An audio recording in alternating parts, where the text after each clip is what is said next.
प्रबोधानंद जी संसद धर्म संसद इस प्रोग्राम को ऑर्गेनाइज किए। उसमें पता है आपको सारे इलीगल काम हुए, सारे के सारे इलीगल काम हुए। क्या? सबसे पहले तो ये कि हम इस देश में जो संविधान है उसको बदलना चाहते हैं, बिल्कुल गलत बात, असंवैधानिक बात, गैर कानूनी बात। उसमें क्या कहा? उसमें यह भी कहा गया कि अगर मैं उस ज़माने में होता, पिछले पुराने मनमोहन सिंह के ज़माने में होता, तो मैं उनके सीने में 6-6 गोली मारता। ऐसी बातें कही गई। उसके बाद फिर गांधी जी को भी उल्टा सीधा कहा गया, पता नहीं क्या क्या बातें हुई। 25 लाख हम इनको मारेंगे, इसलिए हिंदू भाइयों तुम शस्त्र उठाओ, तुम तीर तलवार उठाओ, और तुम्हें जिंदा रहना है तो इनसे मुकाबला करो। उसके बाद बच्चों को तलवार दिए, फरसा दिए जाते, फरसा तलवार भाले दिए जाते, उनकी ट्रेनिंग दी जाती। बताइए कितना संवैधानिक काम हुआ। और इसमें वहाँ के जो एसपी सिटी जो है हरिद्वार के, उनका नाम है स्वतंत्र सिंह। वो क्या कहते हैं कि I don't have any idea, हमको खबर ही नहीं है, हम पर एफआईआर अभी तक किसी ने लॉन्च किया ही नहीं। वो कानून नहीं जानते कि जब अगर कोई एफआईआर नहीं हो, कोई घटना हो, तो पुलिस वालों को सुओ मोटो के तहत एक्शन लेने का अधिकार है। कर सकते थे लेकिन नहीं किए। आपने क्यों नहीं उनके मुंह में जाबी लगाए कि तुम कैसे बोल सकते हो, शस्त्र में वजहते, परमिशन है इसकी बोलने की? नहीं है। किस बात की दुश्मनी आपको? यहीं पर अब्दुल्ला सालिम अगर 1-2 वर्ड बोल दे तो अभी मुझे यहाँ से अररिया न जाने दें, अभी फौरन हाथ में हथकड़ी और पूर्णिया या मधेपुरा के जेल में एंट्री हो जाएगी। अभी क्यों मौलाना भड़काओ भाषण दिए? अरे भाई हम तो देते ही नहीं भड़काओ भाषण, हम तो संविधान की बात करते हैं, कानून की बात करते हैं, कुरान और सुन्नत में जो बातें सही वो रखते हैं, हिंदू भाइयों के ग्रंथों में जो अच्छी बातें हैं वो लोगों के सामने पेश करते हैं। हाँ, जंग की, लड़ने की, मारने की बात उस वक्त कीजिए जो आपके हमारे इस देश के जो दुश्मन है उनको मिटाने की बात कीजिए। जनाब पुरानी तारीख है हम लोगों की, लेकिन नहीं। धर्म संसद में ये कहा गया कि तुम्हारी बाजुओं में ताकत नहीं, जिसके शस्त्र में जितने ताकत होते हैं वो उतना ही वो जिंदा कौम होती। एक बात याद रखिए, हमारे मोहम्मद बल्कि अंतिम महर्षि जगत गुरु, आपकी किताबों में सैकड़ों जगह ये बात कही गई है। वो सिर्फ चुपचाप खामोश व्यक्ति नहीं थे, बल्कि उन्होंने शत्रुओं का उस तरह यस् परवाही जो वधुमंतो दिविर्दश्वर समारतश्च देविझेर्ति देविष्माना उपश पुरुष अश्वमा सुगमारुहा देवदत्तम जगतपति अश्वमा सुगमारुहा देवदत्तम जगतपति। इस दुनिया के मुहाफिज, इस दुनिया के हिफाजत करने वाले थे वो। और अष्टो गुणः पुरुषम दीपयन्ति प्रज्ञा चकोलम, वो इतने बड़े महान इंसान थे कि वो दूसरों को रोशनी पहुंचाते थे, दूसरों की परेशानी को दूर करते थे। अगर समाज के अंदर कोई गरीब हो तो उसकी मदद करते थे, समाज में अगर कोई भूखा हो तो उसको खाना खिलाते थे, समाज में अगर कोई नंगा हो तो उसको कपड़ा पहनाते थे, समाज में अगर कोई यतीम बच्चा हो तो उसके सर पर दस्ते शफकत रखते थे। वो इतने महान थे। अष्टो गुणः पुरुषम दीपयन्ति प्रज्ञा चकोलम चिदम श्रुतंच प्राकर्मश्य बहुभाषिता च। अभी आप आए हो बदनाम करने के लिए, बदनाम नहीं हो सकता क्योंकि आपको जानकारी नहीं है। इसलिए मैं आपको मशवरा देता हूं कि आप आओ, इस्लाम को करीब से जानने की कोशिश करो, अपने ग्रंथों को पढ़ो। श्रीमद् भगवद गीता के 2 अध्याय का 24वां मंत्र पढ़िए। तस्मात् शास्त्रम परमानंति कार्य अकार्य व्यवस्थितो।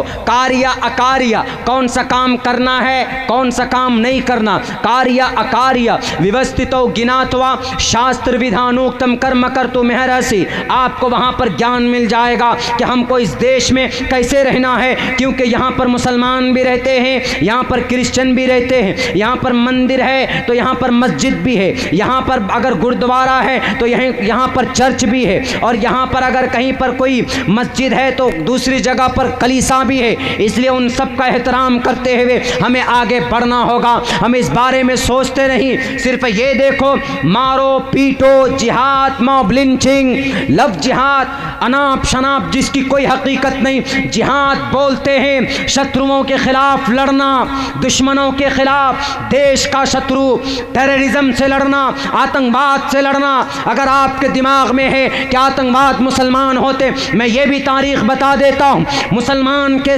आतंकवाद, लफ्ज़ आतंकवाद इस्लाम के साथ कब जोड़ा गया। मेरे हिंदू भाइयों, मुसलमान भाइयों, पढ़ने की ज़रूरत है। 9/11 के अंदर अलकायदा को इस्लाम के साथ जोड़ा जाता है, ISIS को इस्लाम के साथ जोड़ा जाता है। मेरी तकरीर रिकॉर्ड हो रही, आप कल जाकर यूट्यूब के अंदर डालिएगा, मैं पूरे दलाइल के साथ ये बात कहूँगा। अलकायदा को पैदा किया किसने? हिलरी क्लिंटन ने, जो कि he was president of USA, United state of America. वो अमेरिका का प्रेसिडेंट, जब उनको मुकाबला करना था रूस से, जब उनको तोड़ना था चाइना को, तब जाकर उन्होंने टोपी और दाढ़ी वालों को पैदा किया, अपनी मर्जी के टोपी और दाढ़ी वाले को, और उन्होंने 8 मिलियन 7,000 मिलियन पैसे दिए और 8,000 टन उन्होंने हथियार दिए। तब जाकर उनके मदरसों में, वो मदरसे मुसलमानों के नहीं थे बल्कि अंग्रेज़ों के, अमेरिका का मदरसा था। वहाँ पर कुछ लोगों को ट्रेनिंग दी और ये कहा कि मेरी फ़ौज रूस का मुकाबला नहीं कर सकती। उस वक्त रूस सुपर पावर ताकत माना जाता था, जैसे आज अमेरिका माना जाता। उस रूस को तोड़ने के लिए, उस अमेरिका को, तो अमेरिका ने ये चाल और ये बहाना बनाया। उसने अपने कुछ गुर्गों को तैयार किया और उसका नाम दिया जाता है अल-कायदा। अल-कायदा नाम दिया गया। और जब रूस को तोड़ा, इसी अल-कायदा के जरिए से जब रूस टूट गया, जब रशिया के टुकड़े हुए, तो अल-कायदा जब वापस आने लगे तो अमेरिका ने कहा I don't recognise you, I don't know you, मैं तुम्हें नहीं जानता हूं। जब हाथ काम निकल गया तो पहचानते नहीं, ऐसा हुआ मामला। तो अब वो बेचारे भटकने लगे। उसके बाद फिर अमेरिका ने इराक के तेल पर हमला किया।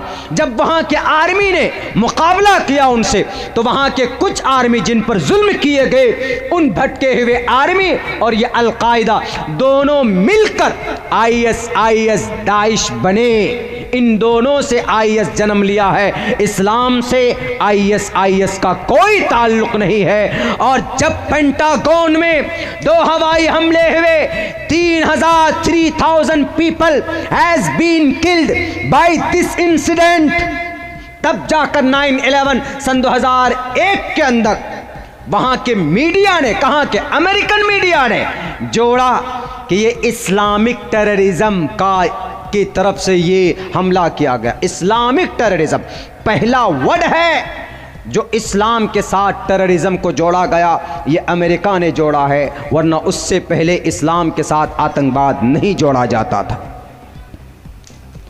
आज तक कहीं पर किसी मुसलमान भाई ने कोई बम ब्लास्ट हमको बता दे। भारत के अंदर देख लिए, गोधरा कांड हुआ, वहां पर हमारे कार सेवक भाई मारे गए, लेकिन वहां पर आज तक कौन दंगा क्या क्या कराया आप सब जानते। मुजफ्फरनगर में दंगे फसादात हुए, न हिंदू कराते न मुसलमान कराते, वो तबका कराते जिनको कुर्सी की लालच होती जी, वो न हिंदू होते न मुसलमान होते। ये बात हमेशा ध्यान रखिएगा। और अभी जो ये धर्म संसद चल रहा है ना, कि शस्त्र में वे जैते, ये हिंदू भाई नहीं है। ये हमारे हिंदू भाई वो है जो हमारे साथ रहकर चाय पीते हैं, बैठते हैं। आज भी पुरानी तारीख हमारे साथ उनकी है, हमारी दोस्ती है। परेशानी हो जाती है तो हिंदू भाई दौड़ कर आते हैं। अगर हिंदू भाइयों को परेशानी होती है तो अब्दुल्ला सालिम दौड़ कर जाता। मेरे स्कूल में टीचर हैं, रंजीत कुमार साहब हैं, हिंदू, 4 साल से पढ़ाते हैं। एक साथ बैठकर चाय पीते हैं, एक साथ बैठकर हम लोग नाश्ता करते। वो हिंदू नहीं है, वो बिच्छू हैं, जहर हैं, नाग हैं। वो नाग जो बोलते हैं कि शस्त्र में वजहते। कुछ तबकों को निकाला गया, जैसे वसीम आनंद को निकाला गया, वसीम आनंद जी को निकाल लिया और जाकर वहां पर कितने दंगे हुए भारत में। मक्का मस्जिद, मालिया गांव, बताइए 25 नौजवान मालिया गांव के बम ब्लास्ट में पकड़े गए। अब 25 को अभी छोड़ा 15 साल के बाद में। और क्या कहा वहां के हाई कोर्ट ने कि कोई एविडेंस नहीं मिला, उन लोगों को पकड़ कर डाल दिया जाता। उन लोगों को क्यों नहीं पकड़ते? जो राजनेताओं के इशारे पर होता है, तहकीक क्यों नहीं करते? इराक के ऊपर हमले किए गए, मुसलमान मारे गए, म्यांमार में मेजोरिटी में मुस्लिम हिंदू मारे गए, तो कौन है? क्यों नहीं आपने आज तक अमेरिका को कहा कि you are a biggest, you are a big terrorist, आप टेररिस्ट हैं? नहीं कहोगे आप। मोहम्मद रसूलुल्लाह के पैगाम देने वाले और जो अमन और शांति की बात करते हैं, उनके मानने वालों को आप कह देते हैं कि ये टेररिस्ट हैं, ये।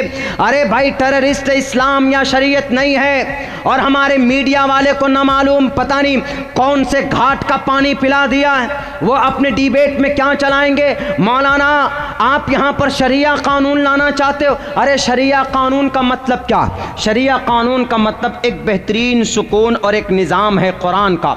कुरान का क्या निज़ाम है? कुरान का सबसे पहला निज़ाम, सबसे पहला फरमान कुरान का, कुल हुवल्लाहु अहद अल्लाहुस समद लम यलिद वलम यूलद, कि अल्लाह को एक मानो। क्या अल्लाह को एक मानना पाप होता? तो श्रीमद् भगवत गीता में, ऋग्वेद में, यजुर्वेद में, सामवेद में, अथर्ववेद में नहीं कहा जाता, नहीं कहा जाता एको देवः सर्वभूतेषु गूढ़ः एकम ब्रह्म द्वितीय नास्ते नेहना नास्ते किंचन एकम एवं अद्वैतम, ये नहीं कहा जाता। तस्यते भक्तिवान से शियामा उस तरह यस परवाही, जो ये नहीं कहा जाता। एक फरमान, एक अल्लाह का फरमान, एक कुल या अहलल किताबि तालो इला कलिमतिन, एक ऐसा कलिमा है जो हिंदू के दरमियान में जो माना पाया जाता है, कुरान के अंदर देखें तो वही माना पाया जाएगा। इस्लामिक शरीयत का मतलब अमन शांति, इंसान को इंसानियत के तौर पर अपनी ज़िंदगी गुजारनी चाहिए। कुरान का दूसरा फरमान क्या है? अकीमुस्सलाह, नमाज कायम करो, इसको शरीयत बोलते। और ये पाप नहीं। अगर ये पाप होता तो हमारे वो महाबजरंग बली श्री हनुमान जी को श्री रामचंद्र जी नहीं कहते कि प्रथमा दारका जीवा दियो दिदियन मुजियते तृतीयानन कोडला कार्य चतुर्थर्देव चंद्र का पंचम बिंदु संयुक्ता, यानी जो मतलब अकीमुस्सलाह का है वही मतलब प्रथमा दारका का।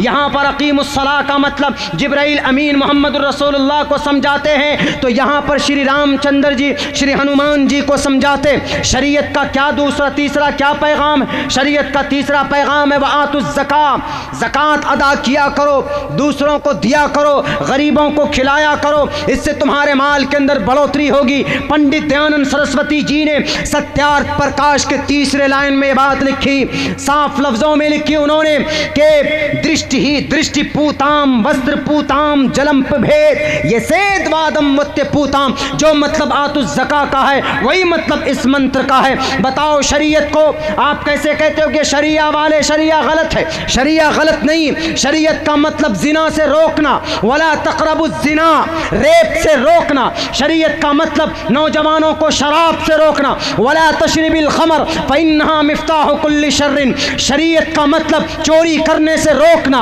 अस्सारिक़ु वस्सारिक़तु फ़क़्तउ ऐदिहुमा। बताओ इस देश के अंदर आग की तरह बातें करने वालों, इस शरीयत को जिहादी कानून और शरिया कानून कहने वालों, कौन से आदेश में आपको ऐसा लगता है कि ये जिहाद है? पर्दे की बात करना जिहाद है? अगर जिना से रोकता है कोई जिहाद है तो पूछो लाल कृष्ण एडवाणी जी से, जिन्होंने कहा था कि अगर कोई रेप करता है तो उस रेपिस्ट को शुड बी डेथ पेनल्टी, उसको सजाए मौत मिलनी चाहिए। कुरान कहता है कि अगर कोई किसी की बेटी की इज्जत को लूटता, अभी कुछ महीना पहले यहीं आपके इसी वीरनगर बिसरिया के इलाके में एक गरीब बच्ची की इज्जत लूटी गई। कुछ भी हो, हिंदू हो कि मुसलमान, आई don't no her name, what is her name, उसका नाम क्या, लेकिन बेटी थी, समाज की बेटी थी, उनकी इज्जत का एक मकाम था, उनकी एक पहचान थी। अगर हिंदू ने या मुसलमान ने इज्जत लूटी है तो यह गलत है, किसी भी कीमत पर यह हादसा उसके साथ नहीं होना चाहिए। कुरान कहता है अगर गरीब बच्ची की इज्जत लूटी गई है तो उसको लोगों के सामने खड़े करके उस रेपिस्ट को पत्थर मार मार कर उसको मार दो, ताकि कल चलकर कोई बहन मनीषा की इज्जत को ना लूटे, कोई चलकर कर बहन रबिया की इज्जत को ना लूटे। कुरान का फरमान है, इसको बोलते हैं शरिया कानून। मीडिया वालों नहीं जानते हो तुम शरीयत का मतलब, आओ पढ़ो, मैं नर्सरी के बच्चों को पढ़ाता हूं, तुमको भी पढ़ाऊंगा शरीयत का मतलब क्या होता है। शरीयत मीन्स इंसानों को सीधा रास्ता बताना, अच्छे रास्ते की रहनुमाई करना, शरीयत का यही मतलब है। वरना कुरान में हाँ कुछ आयतें हैं जो जंग के संबंध में है, और लेकिन वो डायरेक्ट ऐसे नहीं कि जंग करो, एक इंस्ट्रक्शन दिया गया, जैसे श्रीमद् भगवद गीता में दिया गया, जैसे वेदों में दिया गया। बल्कि यूं कहिए कि एक अल्लाह पहले नंबर पर, कुरान जो शरीयत है पहले नंबर पर, यही जो कुरान का सबसे बड़े दुश्मन हमारे भारत एशिया महाद्वीप में कौन, पंडित दयानंद सरस्वती जी गुजरे। वो हिंदू धर्म के भी दुश्मन थे, तब जाकर उन्होंने आर्य समाज को बनाया। उन्होंने अपनी एक किताब लिखी, पता उस किताब का नाम क्या? उस किताब का नाम है सत्यार्थ प्रकाश। सत्यार्थ प्रकाश, सत्यार्थ प्रकाश में एक बहुत अच्छी बात लिख करके गए गुरुजी। पहले मंत्र जो उन्होंने बना, मैंने पढ़ा था अभी उस मंत्र को, ओम शन्नो वरुणः, ओम शन्नो वरुणः, शन्नो मित्रः, शन्नो भवत्वर्यमा, शन्ना ब्रह्मा बृहस्पति, नमो ब्रह्मणे नमस्ते वायो, तमेव प्रत्यक्षम ब्रह्मासि, ओम शांति ओम शांति। और भी बड़ा मंत्र मैंने छोटा करके पढ़ा। इसका मतलब क्या है? सत्यार्थ प्रकाश के नीचे वो लिखते, एक्सप्लेन करते, कौन? पंडित दयानंद सरस्वती जी 1804 में पैदा हुए, 1884 में वो इस दुनिया से चले गए। मौलाना कासिम नानोतवी के साथ बहुत कबड्डी खेले, वो बहुत मुनाजरे हुए उनके, खाने पर मुनाजरा, दलाइल अल्लाह की ज़ात पर मुनाजरा। वो हिंदू धर्म से निकले। उन्होंने कहा कि हिंदू धर्म there is a lots of statues, there is a lot of god, बहुत सारे खुदा नहीं मानते। अलग हो गए, एक अलग धर्म की स्थापना की। अब उन्होंने इस्लाम के ख़िलाफ़ शुरू कर दी। मैंने जो 2-3 मंत्र पढ़े ना, वो सत्यार्थ प्रकाश से पढ़े। क्यों? इसलिए कि शुरुआत उन्होंने की, एतराज़ की, तो मैंने उनके अंदर जो अच्छाई थी वही निकाला। हमने कहा कि गुरु पंडित दयानंद सरस्वती जी ने एतराज़ किया कि मुसलमानों का खुदा गलत, तो खुदा की ही तारीफ़ कर बैठे। पहली लाइन में ओम शन्नो वरुणा, शन्नो मित्रा, शन्नो भवत्वर्यमा, शन्ना ब्रह्मा बृहस्पति, नमो ब्रह्मणे नमस्ते वायो, नमो ब्रह्मणे, सजदा करो ब्रह्मन के सामने, नमस्ते वायो, उन्हीं वो जो हवाओं का मालिक है उन्हीं को नमस्ते करो, उन्हीं के सामने सलाम पेश करो। और ओम शन्नो वरुणः, और वही है जो वरुण है, शन्नो मित्रा, वही है जो मित्रा है, शन्ना भवत्वर्यमा, उसी भवत की यानी उसी अल-क़हार की, उसी अल-जब्बार की, उसी अल-वदूद की, उसी अल-गफ़ूर की इबादत करो। यह बातें कहकर चले गए। और पता आखिर में क्या? अभी जो मैंने दूसरा मंत्र पढ़ा, मात्रमान पित्रमान चार्यावान पुरुषो वेदा, वो भी अल्लाह के नबी की तशरीह करके गए। मात्रमान पित्रमान चार्यावान पुरुषो वेदा, अल्लाह के नबी की एक हदीस है, कुल्लुकुम राइन व कुल्लुकुम मसऊलुन अन रइयतिही। पूरी इस हदीस की तशरीह मेरे भाइयों मैं पढ़कर आपको बता रहा हूँ, स्टडी करके छानबीन करके मैं आपको बता रहा हूँ। हम कहीं से यूट्यूब से नहीं सीखे, यूट्यूब वाले ये रिसर्च नहीं, बल्कि आपको हवाला दे रहा हूँ सत्यार्थ प्रकाश। पढ़िए दूसरे तीसरे समुल्लास में, उसमें समुल्लास होता है, मंत्र नहीं होते, उसमें पारे नहीं होते, समुल्लास होते। तो वहाँ लिखा उन्नो मात्रमान पित्रमान चार्यावान पुरुषो वैदः। अल्लाह के नबी की हदीस की तशरीह की। क्या अल्लाह के नबी का क्या फरमान है? कुल्लुकुम राइन, आप अपने बच्चों का जिम्मेदार हो। अगर आपका बच्चा शराब पीता है यू आर रिस्पॉन्सिबल, अगर आपका बच्चा जुआ खेलता है तो यू आर ग्रेट रिस्पॉन्सिबल, अगर आपका बच्चा शादी के अंदर खपाची गाड़ी मांगता है, पल्सर मांगता है, तो यू आर रिस्पॉन्सिबल, आप जिम्मेदार हैं। इसीलिए अपने बच्चे की निगरानी करो और अपने बच्चे को दीनदार बनाओ, अपने बच्चों के अंदर मानवता का भावना कायम करो। इसी को इन्होंने कहा मात्रमान, माँ, पितृमान, पिता, चार्यावान, पुरुषो वैदः, उसके गुरु। ये तीन लोग किसी भी इंसान की जिंदगी को बनाने में, बिगाड़ने में, इन तीन आदमियों का अहम रोल होता है। सबसे पहले किसका? माता का। दूसरे नंबर पे किसका? पिता का। तीसरे नंबर पे किसका? उसके टीचर का। पुरुषो वैदः, एक पुरुष को वैदी बनाने के लिए, ज्ञानी बनाने के लिए इन तीन आदमी का बहुत हाथ होता है। मेरे भाइयों अगर हमारी समाज की माएँ यकीनन हमारे अपने बच्चों की सही परवरिश करे, हमारे बच्चे भटक कर हिंदू वाहिनी में जाकर तलवार नहीं सीखेंगे, हमारे बच्चे शराब खानों में जाकर कोई अब्दुल्ला अब्दुर्रहमान जाकर शराबी नहीं बनेगा। अगर हमारी माँ की निगरानी हो, बाप की निगरानी, बाप छोड़ देता है कि बेटा जहाँ जा रहा जाए नहीं, कल क़यामत में अल्लाह आपसे पूछेगा। आप नमाज पढ़ने के लिए तस्बीह के दाने आप गिनते थे, 5 वक्त की नमाज पढ़ते थे, बल्कि 6 वक्त की भी पढ़ते थे आप तहज्जुद की नमाज, लेकिन आपका बच्चा शराब पीता था। आपने अपने बच्चे की निगरानी की कि नहीं की? At that time what will you give answer? आप उस वक्त उनको क्या जवाब दोगे? कुछ बोलना चाह रहे? हज़रत मौलाना मुफ्ती सादुल नजीब साहब आ गए हैं, तशरीफ़ ला रहे हैं। आप लोग बैठे दिलजनी जी। उनके आने का मतलब मेरा टाइम पूरा, मैं 12:20 हो चुके, मैं अपनी बात पूरी करने के लिए 5 से 7 मिनट लूँगा। तो मेरे भाइयों, अपने बच्चों को, चूँकि यहाँ पर मजमून लिखा हुआ क्या, शराब से बचाना। हमारे बच्चे शराब पीते, इसमें कोई शक नहीं, लेकिन उसके ज़िम्मेदार कौन है? उसके ज़िम्मेदार हमारे पेरेंट्स हैं। हम अपने बच्चों की निगरानी नहीं करते। एक वाक़या सुनाता हूँ आपको, 2, 3, 4 मिनट में ख़त्म हो जाएगा, इससे इबरत हासिल कीजिएगा। अब से पहले मैंने कई जगह उत्तर प्रदेश में भी हमने ये बात बताई, अभी 24-25 तारीख को, और आपको पहली बात बता रहा हूँ, 5 मिनट अगर डेली अपने बच्चे की सही रहनुमाई करें आप, मातृमान पितृमान चार्यावान पुरुषो वैदः कुल्लुकुम राइन व कुल्लुकुम मसऊलुन अन रइयतिही, अगर आप अपने बच्चे की निगरानी करें तो आपका बच्चा सही बनेगा, अच्छा इंसान बनेगा, पुरुष बनेगा और सही मानवता वाला इंसान बनेगा। अगर आपको ऐसा यकीन ना हो कि नहीं जनाब अब्दुल्ला आप झूठ बोल रहे हैं, हज़रत अब्दुल्ला इब्न अब्बास की हदीस है। हज़रत अब्दुल्ला इब्न अब्बास फरमाते, अल्लाह के नबी हम लोगों को अक़ीदा सिखाते थे बचपन में कि बेटे बताओ अल्लाह कितने, बेटे बताओ अल्लाह कहाँ रहता है, बेटे बताओ अल्लाह की क्या ज़ात है, अल्लाह कौन है, नफ़ा नुकसान का कौन मालिक है? जी अल्लाह तबारक व तआला है।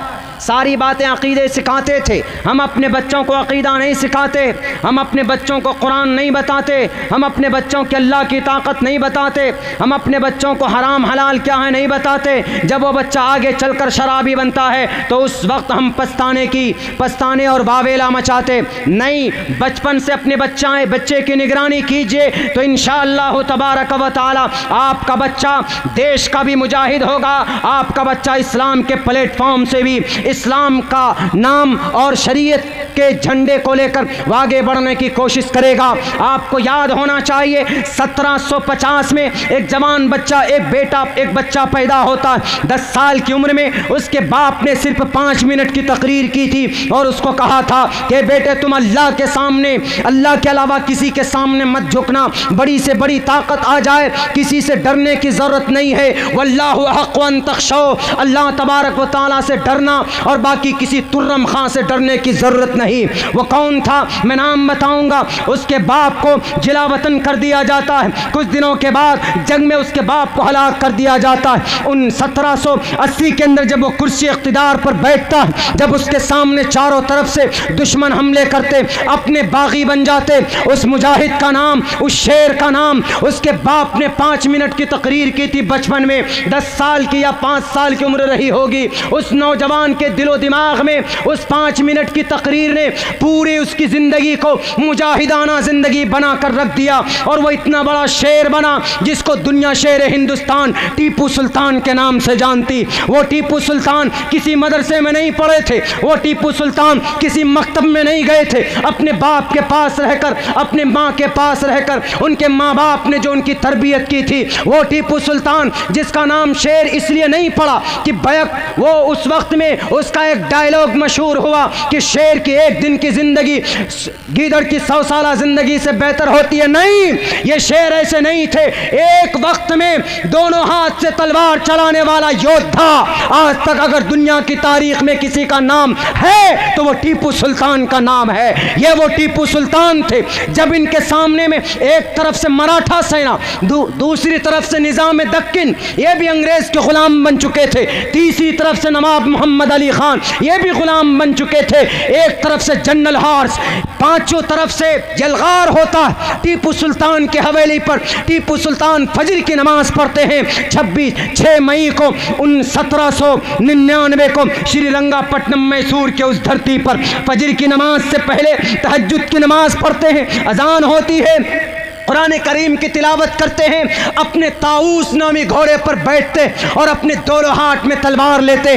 जब मैदान में निकलते इनके खादिम ने कहा कि सर आप सरेंडर कर दीजिए, आप इनके हाथों में अपने सब कुछ थमा दीजिए, कम से कम जिंदा तो रहेंगे। उस वक्त इन्होंने कहा था कि तुझे पता नहीं, मेरे अब्बा ने 10 साल की उम्र में कहा था कि अल्लाह से बड़ा कोई ताकतवर इस धरती में नहीं। ये जनरल हॉर्स जिसको खड़े होकर पेशाब जो करता है, जो रातों को लड़की के साथ अय्याशी करता, मैं इसके सामने झुक जाऊं?